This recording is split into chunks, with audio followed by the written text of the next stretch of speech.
Let me tell you of the days of high adventure.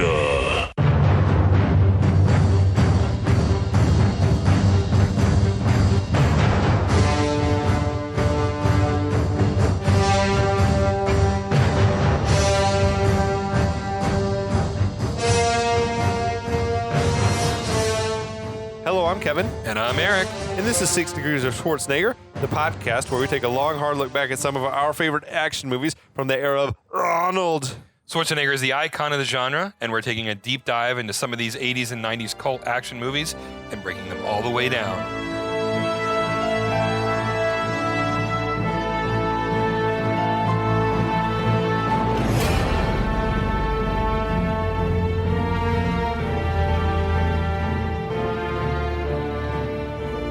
Hey, everybody, welcome back. My God, we're here. Episode 2 already. How did that happen? Yeah, if everything goes according to plan, tomorrow's election day. Yeah, that's so right. Don't forget to vote. Get out there, make your vote heard. Yeah, absolutely. And we're back to talk a little more about a movie with like election subplots. Our second movie in a row where there is like a subplot, right? There's like the main plot, but then there's like the conspiracy that underlines the main plot. Yeah. Right?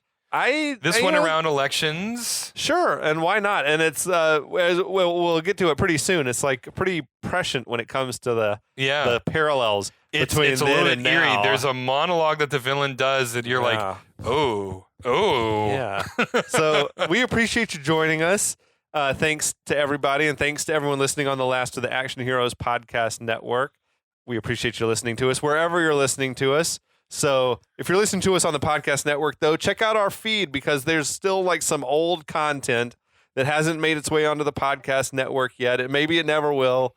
Our early efforts that aren't great, but we talk about Predator and Big Trouble in Little China, both of which are like rad fucking flicks. Dude, I love both. We might have to revisit those, to be honest. I was just thinking like maybe we do a second glance at them. Yeah, I'm here for it because Predator was like the movie that inspired 6 Degrees of Schwarzenegger. Because it was just like, this is the weirdest and most macho movie that's like ever been made, right? I mean, if I could ever do a high five like that, yeah. I mean, I it's would just like big sweaty men in the jungle fighting an alien. Yeah. And everyone's like built like a bodybuilder, it's a fucking wild shit. Anyway, that's neither here nor there. We're talking about Timecop, 1994's Oh, how far we've Timecop. come from Predator to Timecop. What do you remember your history with this movie? Like, do you remember the first time you saw it? I do. I didn't see it in theaters. Okay. So, famously, my first R-rated movie in theaters was Die Hard. Yeah. Which started a very long legacy. You're way too young. I know, way too young. 88, so I was 7. Yeah. But my father had the way I got to see movies in theaters that were R-rated is I just went with my dad. And so he had no interest in seeing Timecop. And this was 94, so I was 13. So no, I definitely could have gone to see this movie by myself. No, this was R. This is R. This is an R, yeah. This is R for sure. Yeah, so I was only 13. So I missed it in theaters, but my parents had a subscription to HBO, and I remember seeing the previews and loving the previews. Yeah. And so the second it showed up on HBO, now and this is the old days, so we're like 9 months, a year later. So I certainly didn't see this until almost 1995. But when I did see it, it was everything I wanted it to be. I thought it was so cool. I thought like the splatter on the back wall, which we'll get to, was so like, dude, it's so cool. And, I mean, everything about this movie, I loved. I watched it like 30 times when I was For sure.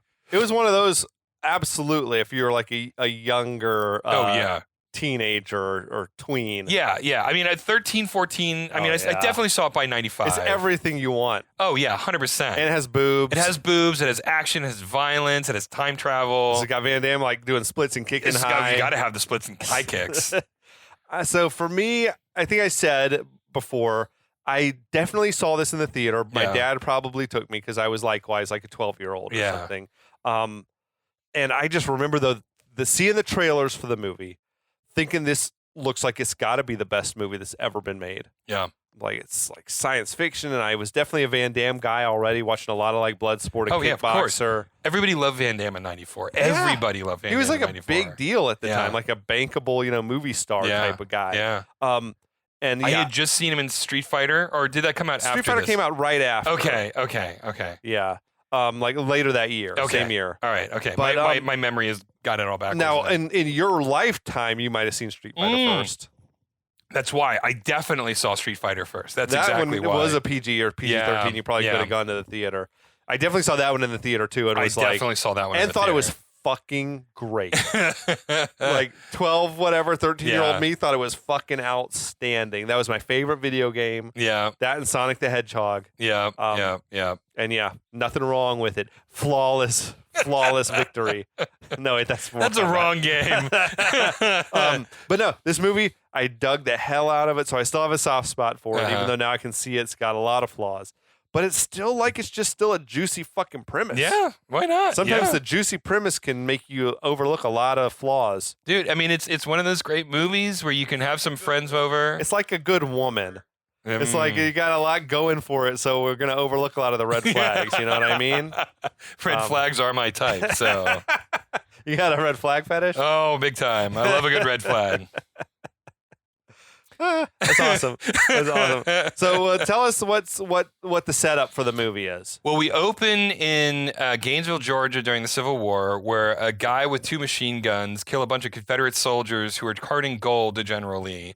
Then we smash cut to D.C. in 94, where we learn that time travel is a reality, and they need funding to create the TEC, the Time Enforcement Commission, Right. to prevent time crimes.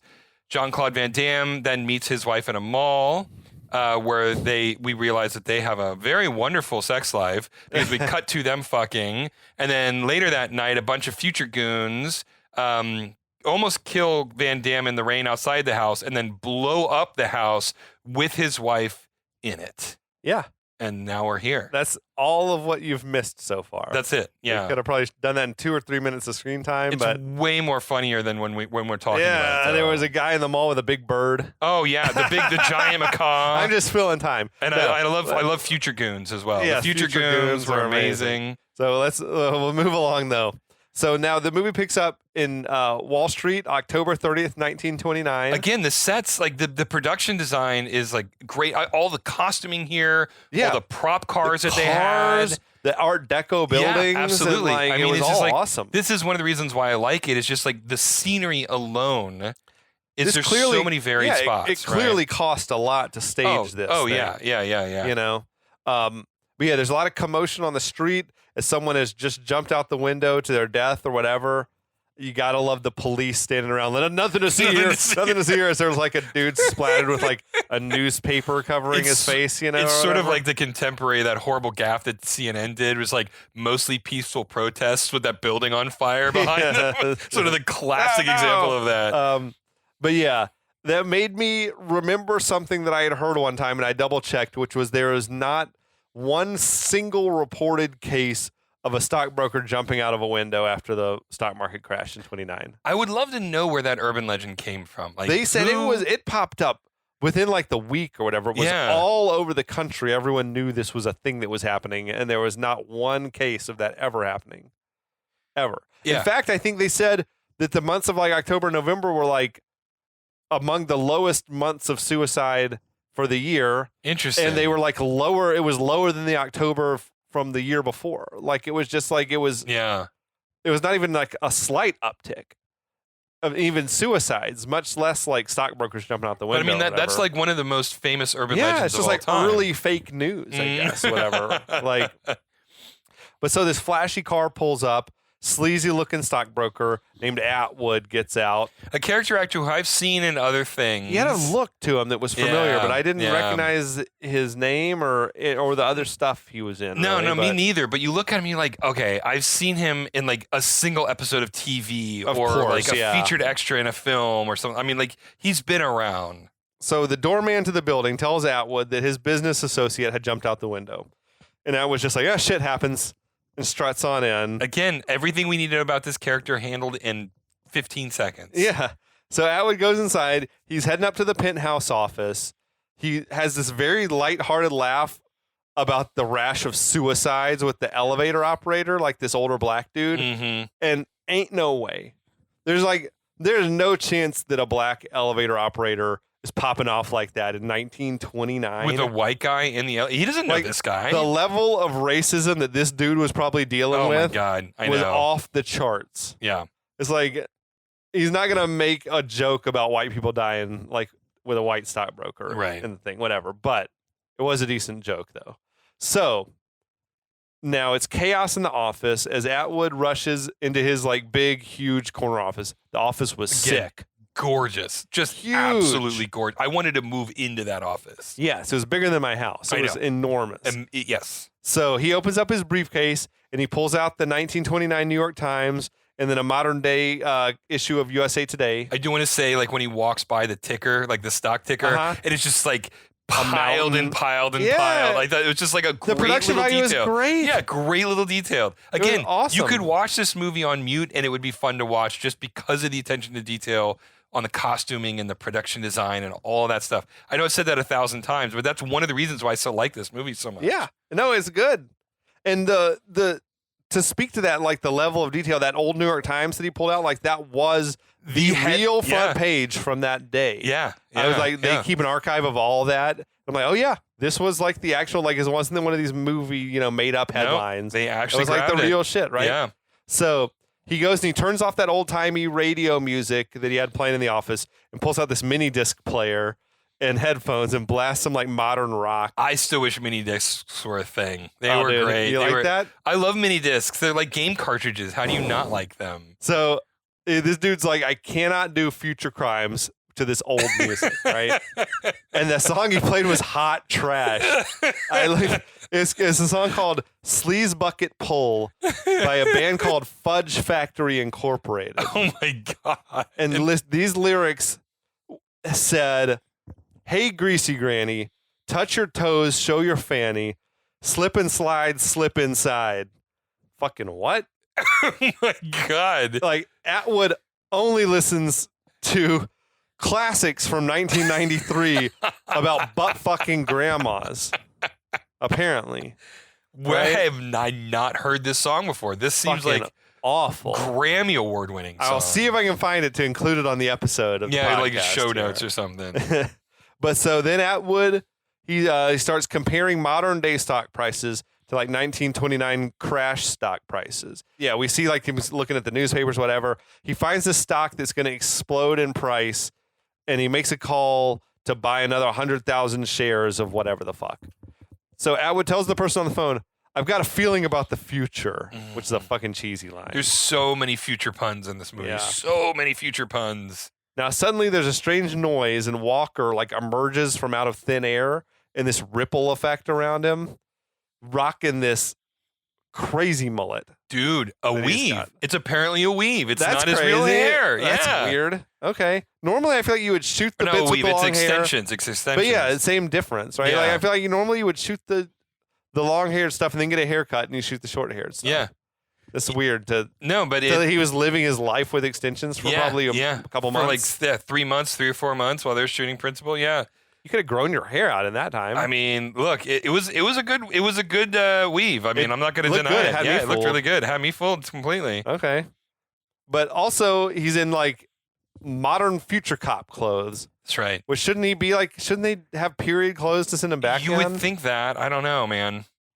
Did you like the effect, like the whole like walking out? Oh, it was great. I love it, like sort of the tearing stretching through it. Yeah. Yeah. Yeah. It was a great effect. Yeah. Cutting edge effects for sure at the time. Still look decent. So these two guys, they seem to know each other. And Walker then reveals they used to be partners. Walker starts gathering up all of Atwood's modern day shit into like this black sack. He just produced a sack. An official TEC black sack. It's like a special time travel sack. It's special time travel sack. I don't know.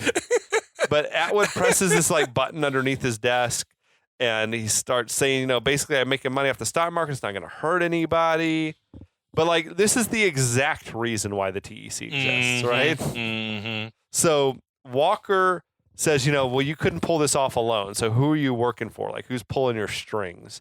And Atwood, basically, right, he doesn't have the resources to be time traveling. Like you need the equipment, right? Right. Like it's not just a thing that people have in their home. Like, yeah, there's only a few of these setups in the world, I would think. So Atwood evades the question though And then a couple of heavy hitters walk in the door. Walker gives Atwood this like amused look. Is the first guy just like strikes this old timey my boxing Queensberry pose, rules all the way. bare knuckle shit. No talk at all. The guy's not just like, you need to leave now. He's just like, immediately, I'm circling you. He does like talk about, I went 10 rounds with this like famous boxer. He's talking shit about I boxed with John L. Sullivan. Yeah. It was a real guy. I Googled him. So I checked this out. Apparently boxing matches back in the day would go as long as 200 rounds. Oh, yeah. They would just fight until someone got knocked until, like, out or someone died, quit. practically. I know. And so the idea that he only went 10 rounds with this boxer is hilarious. Like, I know that it was supposed to be impressive. Yeah. But given the way that rounds were calculated back then, 10 rounds would have been like out in the first 50 seconds of a match. So to maybe speaking to that, Walker just kicks the shit out of just him immediately. with some martial arts, which I feel like is probably pretty realistic. Like if you put a dude with some fucking taekwondo skills or whatever in against some old-timey boxer, he's going to get the living shit knocked out. Oh, yeah, 100%. So now the other guy then grabs Walker, but Walker like runs up the wall around this archway and flips over behind the guy, which is a pretty nice stunt. That's a good move. Walker then drops the guy with some kicks to the face. The guy gets up again and he starts swinging this tall floor lamp at Walker, but Walker sort of catches it and snaps it in half. And he did a split. Yeah, the first Van Damme split of the movie. Yeah. Not the most iconic one in this movie, though. No, not the one from the trailers. Yeah. So now the guy, he pulls out some brass knuckles, but Walker just beats the hell out of him with the two halves of the floor lamp or whatever. I mean, he goes to town. I mean, like, he's playing him like drums, practically. He's beating the shit out of him. So then Atwood whips out this large future gun and starts shooting. And I feel like all this shit is potentially changing the future. Oh, all of it. Right? Yeah, like, yeah. The secretaries are popping in and then the stray bullets are flying everywhere. It's like... There's got to be some amount of collateral damage. Like, Absolutely. there's got to be. But Walker evades all the gunfire until Atwood runs out of shots. And then Atwood starts bargaining with Walker like, I'll never return to the future. Just let me go. So I feel like you should try the bargaining before you try shooting him. You know what I mean? I feel like you got your order of escalation wrong. Right. Like, yeah. okay, sorry for trying to kill you, but will you just let me could go? You, Can you let me off with a warning? Promise. So Walker again demands to know who Atwood's working for. And Atwood says that the guy is going to run the country in a few weeks. He tells Walker, basically, if I talk, this guy's going to send people back to wipe out my existence, to like kill my grandparents or whatever. Like it would wipe out your entire, yourself, right. your parents, your entire your sisters, your kids. Yeah. Which is, I guess, a pretty like good threat, to have. Yeah. Over someone, right? and with the world with time travel exists, it seems possible. Yeah. So, but Walker looks unimpressed. And Atwood then just immediately confesses that it's Senator McComb, which he flipped on that shit. Have you ever heard of Senator McComb? Like, he flipped so fast. But so Walker doesn't really believe him, but Atwood says, that McComb is doing these crimes to raise funds for his presidential campaign. And he's got most of the TEC cops bought off already. Which you should keep in mind. I mean, yeah. I feel like if he said that, my first act of business would be like, I'm immediately going to go check to see. Uh-huh. Yeah. Now, aren't there like easier ways though of raising funds than going back and stealing gold or going back and manipulating the stock market? Like, couldn't you just go and play the lottery? Look, villains love challenges. What can I say? I guess it's just, so. Overly elaborate schemes. Yeah, exactly. The more elaborate, the better.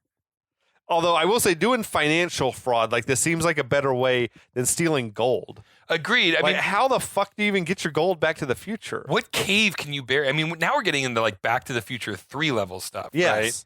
I don't think you can.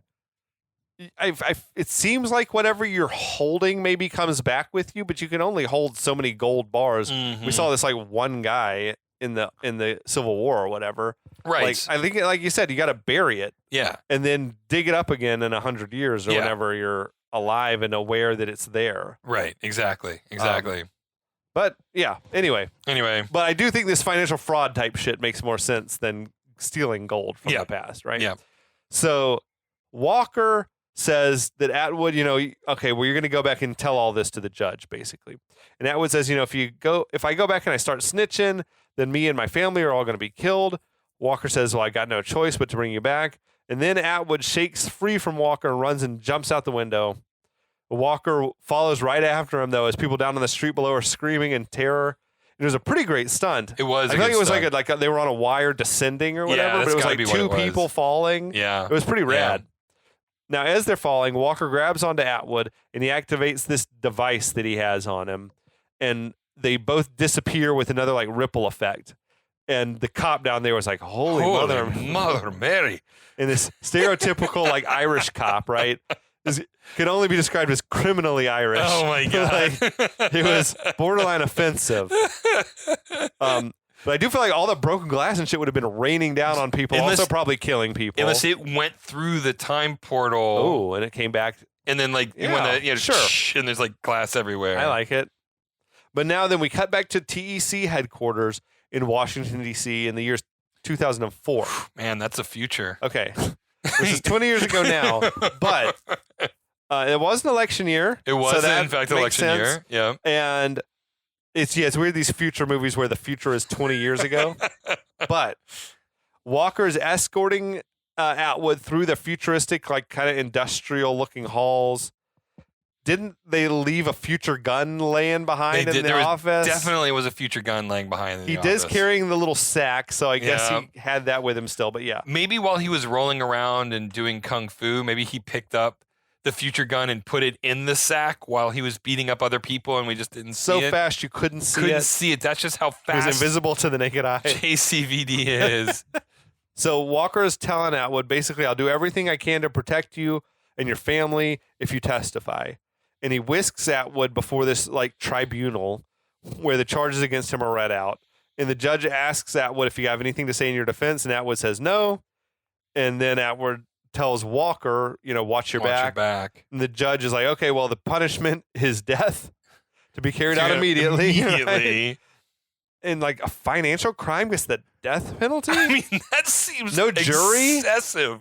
No, like just a tribunal. No, military tribunal, no jury. It would make more sense if the public is not aware that time travel exists and we got to keep it secret, right? Like Guantanamo Bay type shit. But as we'll learn later in the movie, it seems like time travel is very well known at this point. Yeah. Right. Yeah. Anyway, it's like, that's pretty harsh, but okay. So it cuts back then to Wall Street, 1929, and Atwood reappears with like a ripple effect in midair and completes his fall down to his death. So, okay. Did they strap him back into the car launcher? Thing? Well, we haven't seen the car yet, so we don't really know what's happening. We don't really know what's happening. But so that's the only way back, right? Right. That's, as far as I'm aware, that's the only way to launch into the past. Well, it's also like they must have made absolutely certain, right, that he's not gonna like land on the people, right? You know, like because there was a crowd down there on the sidewalk. Still. Yeah. Oh yeah. And if he just fallen right onto the crowd, kill a few people, it's like, well, now we got a whole other ripples. Yeah. No, like all of a sudden, like one of our presidents doesn't get born or something. I don't know. Crazy shit, right? But yeah, the Irish cop is there still, and he's lamenting, "Oh, poor bastard." He's like, tomorrow might have been a brighter day. Tomorrow might have been a better day. I can't do an Irish accent. Never get me Lucky Charms. That was awful. It wasn't bad. He'll never get my Lucky Charms. Not bad. So now back in 2004, Matusak is briefing the TEC team on the various like time crime threats that they're facing. So it seems like Iran was trying to send a kill team back to 1979 to assassinate Jimmy Carter. But why? I think there's probably because they were like there was the hostages. I think they were just but they waited until Reagan was elected before they released them. I mean, they did not care about Carter at all. Anyway, I'm getting into like weird politics thing right now. Well, could there be a Last Boy Scout tie-in? Remember, he took a bullet to save Carter. Wow. Maybe it was the time traveling Iranians. I love it. We don't know. We got the Back to the Future Last Boy Scout Time Cop crossover. Now, in another case, someone is trying to like buy up all of Beverly Hills in 1902. Yeah. It's examples of the endless possibilities what you could do with this premise of the Time Enforcement Commission. So Walker walks in, tells Matusak, we got to talk now. Just then, though, the White House guy from early in the movie walks in with Senator McComb and a few other dudes who are on the TEC oversight committee, and they want a tour ahead of voting on the TEC's budget. So it's 10 years later. I thought it was like just super unlikely that the same guy is still serving on the White House staff. Right. I mean, famously, like the turnover rate It's crazy. Is crazy high. Right. Exactly. You're lucky if you make it through one person's like term. Yeah, exactly. This dude's here 10 years later. And That'd this is be like 2.5. Two and a half presidents later. Yeah, exactly. Right? So there's this icy stare down though between Matusak and McComb. Did you get the impression that we're supposed to think that maybe Matusak is bad at this point? Like, oh, they're in it together. I will be honest. No, I thought that they hated each other. Okay. Yeah.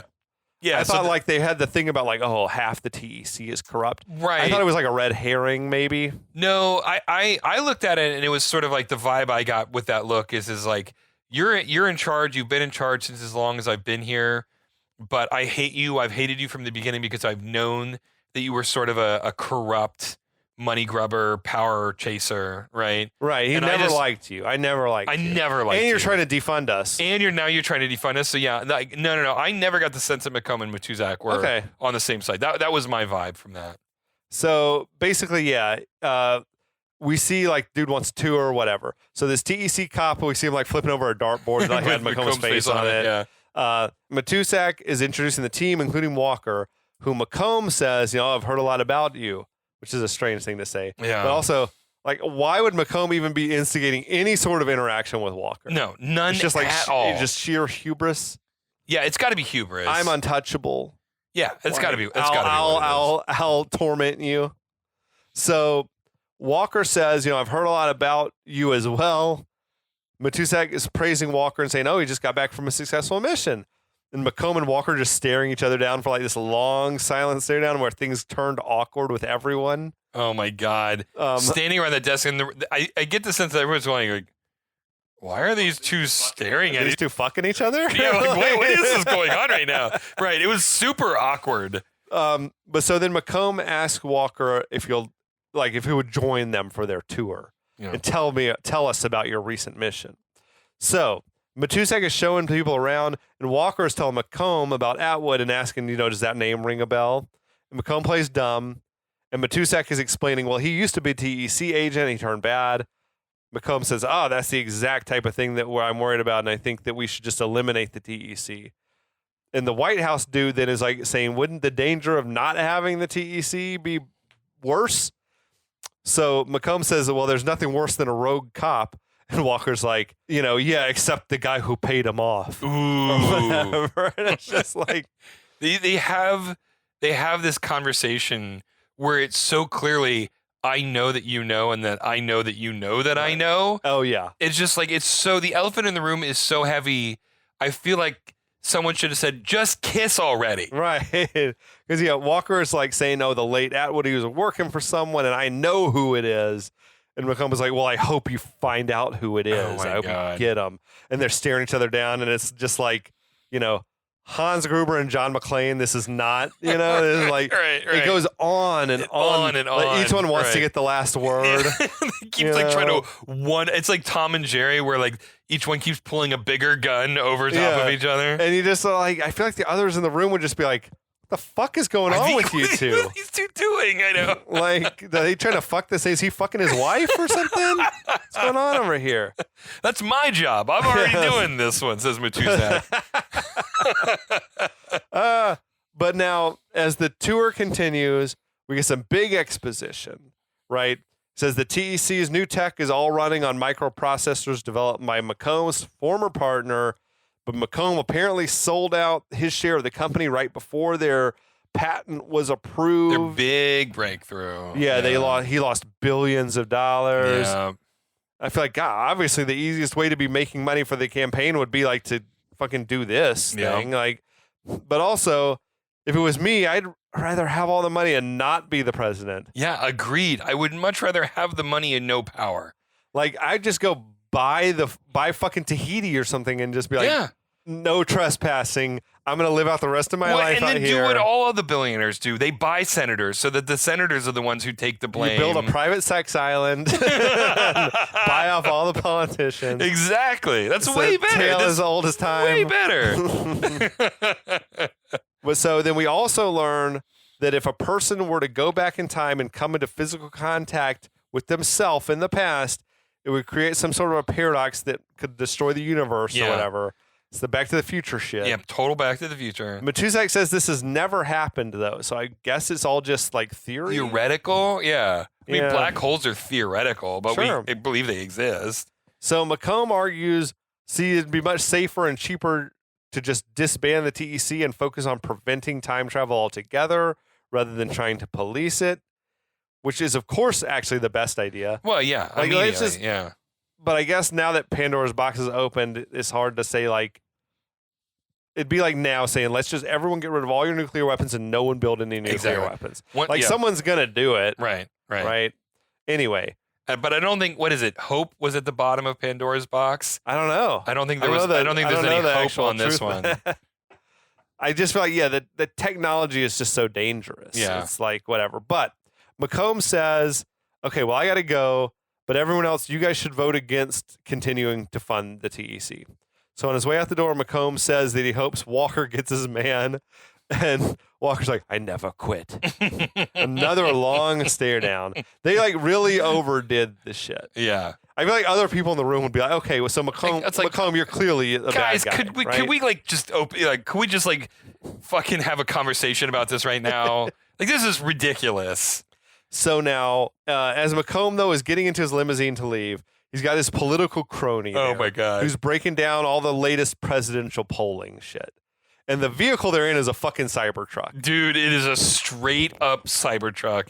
It is fucking bonker. It's not silver, right? It's not a steel color, but it is The like shape, the silhouette. It's this 100% Cybertruck. And also, we know, like, it's new news. Like, Elon Musk is getting sued by people for stealing, like, designs from sci-fi From movies. fucking iRobot, his robot design is being sued. Yeah. And, like, I feel like one of his future cars that he, like, unveiled, like, Oh, yeah? looks just like Oh, I something hadn't from heard some about that. other. Oh, that's so funny. Anyway, but yeah, it's basically like, it's a Cybertruck. So his crony is telling him, you're doing well in the suburbs, but bad in the cities. You're polling great with the pro-life, pro-death penalty voters. Oh my God. He says you're doing well with the close our borders anti-immigration faction. Like, fucking, that sounds familiar. Yeah. So as we said, election day is tomorrow. Don't forget to vote. Please vote, everybody. It's important.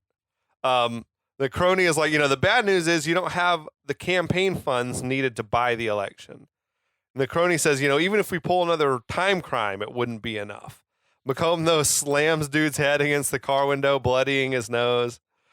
Dude did it with one hand because he's just fucking housing a bowl of like fucking corn nuts Pistachios or I don't know what they are. Cashews, whatever it is. Yeah, yeah. McComb's like, you win an election with TV. You don't need media. You don't need endorsements. You don't even need the truth. You just need money. It's like, well, that's prescient. I mean, so he asks, how much money do I need to buy the TV time that I need to win? And the dude tells him $50 million. God, which seems adorable. What an adorable amount of money. That's like literally, though, it's one modest lottery jackpot. Right. Like, I know. like we don't have time to generate this type of money. Well, this is Dr. Evil level money for a presidential election, right? Back Especially then, in I 2004. suppose, I mean, I don't know. So McComb says, well, that's Walker's cost me that much by busting the Atwood guy. Then McComb says, okay, we're going to have to send a message to Walker that he won't forget. And there's another goon in the car that's just grinning in approval. This is a goon who's just happy as hell to be living out his childhood dream of being a goon. Mm-hmm. He's like, I want to find an evil rich man and latch onto him and carry out his dirty work. What movie did he see in his youth where he's just like, that goon? That's the goon That's I want to be when I grow up. This dude has just a big shit-eating grin. Like, I love this plan. I love this guy because it feels like he has clearly defined life goals and he achieved He's living his those. dream. He's living his dream, and I appreciate that. I appreciate that. But back at the TEC headquarters, Walker is staring at like this headshot of McComb, just staring him down. Okay. Like, and Matusak approaches, says, "What did you want to talk about earlier?" Which earlier, Walker's kicking down the door to tell Matusak about this, and now he's just like, it has not been a priority for him, I guess. Nope. You just wanted to look at the beautiful picture of Ron Silver. The headshot. Yeah, what a headshot. So Walker asks Matusek, what do you know about Macomb? And Matusek says, oh, he's a ruthless political scumbag type dude. He's very interested in you, though. And Walker says, the Atwood guy, he named Macomb basically as the mastermind behind his time crime.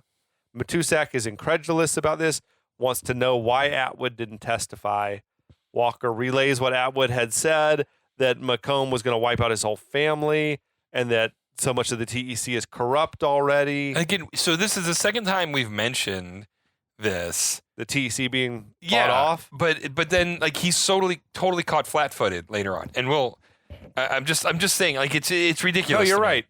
He should. I mean, I think we get the impression he does suspect Matusek, right? Yeah, he does. Matusek keeps repeatedly saying, like, well, I'm not in Macomb's pocket. And then he gets offended that Walker doesn't seem convinced by this, right?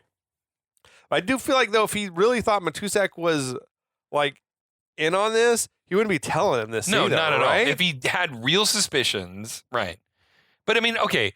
But in defense of the movie, because we do this all the time. Oh yeah, we have to. When I'm in a similar situation, I want to believe that my friend. Sure. And so I ask them over and over again because I want them to confirm what I already want to believe. Me. Yeah. And so I think that that's what's going on. Like, he doesn't actually believe that Matusek is in the pocket of Macomb. Okay. He needs that reassurance because they're best friends. Right. Yeah. So I think that that's a reasonable interpretation of that. Sure. Moment. I'm here for that. I buy that. So Walker then says, Macomb basically wants to shut down the TEC so he can continue to commit time crimes with impunity. So is he using the terrorist technology from '94 then? They'll tell us where his equipment came from. I don't remember. Later. Okay. Yeah, okay. we'll get there. It does make sense. Okay. But so. Oh yeah, I do remember now. I'm sorry. Yeah. No worries. So Walker says, I'm going to take down Macomb, but Matusek is like, well, with the election looming, we can't bring Macomb in front of the TEC tribunal unless we have just this ironclad proof. There was right? no proof when they killed Atwood. No, except I have theories about this too. Okay. That we'll talk about. But I think if you go to the past and you bring back someone else who's from the present with you, then obviously they were in the past. Okay, that's pretty definitive. I guess that's proof. Maybe it's the very act of time traveling is punishable by death. Okay. Maybe. They don't ever say that. I believe that. We can talk about it more later on. Again, I accept that. I love it. That's great. Yeah. That, I guess, is irrefutable proof. Unauthorized time travel, instant death penalty. Yeah. Love it. And the dude, declined to present any sort of defense. So, right? boom. In the face of no defense, the judgment is clear and the punishment is clear. Sure. Death. That works. Okay. I'm here for it. I'm here for that. But so Walker is asking Matusek, but you believe me, right? And he's like, oh, I always believe you, but you're not always right, which I thought was a solid line. That's a pretty good line. It's because it's kind of it doesn't make sense, but it does make sense. We've all been there where you just immediately believe our friend, even though he's okay, you're not always right, but of course I believe you. Exactly. So then Walker pulls out the mall Polaroid of him and Melissa and gets real sad. I just want to say, this Polaroid looks like it was taken at night outside. Yeah, it was very dark background. Very right? dark background. It looked almost like Chinese lanterns hanging from an awning behind them. I don't know. It looked weird. It was oddly dark. It was weird. Yeah. But so Walker says, if I'm not allowed to go back in time and save Melissa, then Macomb is sure as hell not going to go back in time and steal an election. Fuck yeah, I'm with you, bro. Yeah, 100%. So that's what motivates him is no one we're not using time travel to enrich ourselves. Right. So Matusek urges Walker to go home, get some rest. So later we see Walker. He's going to his car, heading home. These cars, another Cybertruck looking thing. I mean, cars today, key and ignition, not even press a button, it's on. Button. Walker presses 12 buttons before this car turns on. It was. But it was a smart car or whatever because he just tells it, oh, take me home. Yeah. Right? So it takes him home. But it was they just slapped a plastic shell on a regular car. Yeah. Now he's cruising past all the major DC landmarks. He's got a spacious place that he's staying in DC, which is not cheap. No. It's in the shadow of the Capitol. Yeah. I imagine that's an expensive neighborhood. I don't even imagine how much that costs. But as we were watching, we noticed is always just the one car on the road. Yeah. They did not have the money to have a lot of future cars. No. So he enters his home and he's got like this fake Alexa or whatever that's like welcomes him, says you got no new messages. And I feel like we're getting closer to the type of tech that is in these sci-fi movies where it's like, oh yeah, smart home. Like I'm personally waiting for the Blade Runner, the 2049, the like Ana de Armas, housewife. I'm there for it. At the house. I'm there for it. Early adopter, sign me up for the beta. I'm there for it. So Walker tells his faux Alexa, to play video, and it cranks up these home movies of Melissa trying to like struggling to build a birdhouse on his TV.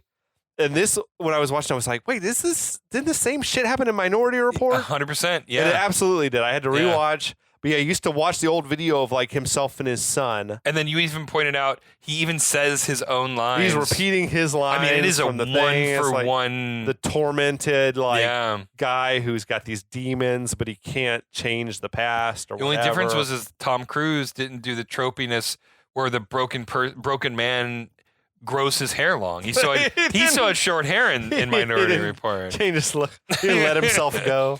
I will say though that at the end of this video, but Tom Cruise was a drug addict. He was a drug addict. Drugs. That is true. That he was a drug addict. So that's something. But at the end of this video, the video ends with them fucking. Like we don't see it, but the camera falls over and it's just like. So it's gonna be like sideways, like vertical fucking. I'm just saying, I'm really proud of these two. I mean, I'm really proud of these two. Walker grabs a bottle of tequila. And it's just like a super depressing mood. Yeah, it is just awful. So he's going to drink his troubles away, as we always do. And I think we can leave it there. I think that's a good stop. It's a good because business is about to pick up. And the movie fades to black in that moment. So he blacked out. Essentially, But yeah. Okay, I love it. That's a great ending. All right. Thanks, everyone, for listening. Please remember to vote if you haven't already done so. And we'll be back after voting has happened. Yeah. We will not know who won. We will not know. So we will be in a good mood. We will be in a great mood. The alcohol is still flowing here. And it will definitely be flowing after the election, probably. Absolutely. One way or the other. One way or the other. Okay. Well, thanks for listening. We'll be back. We'll be back.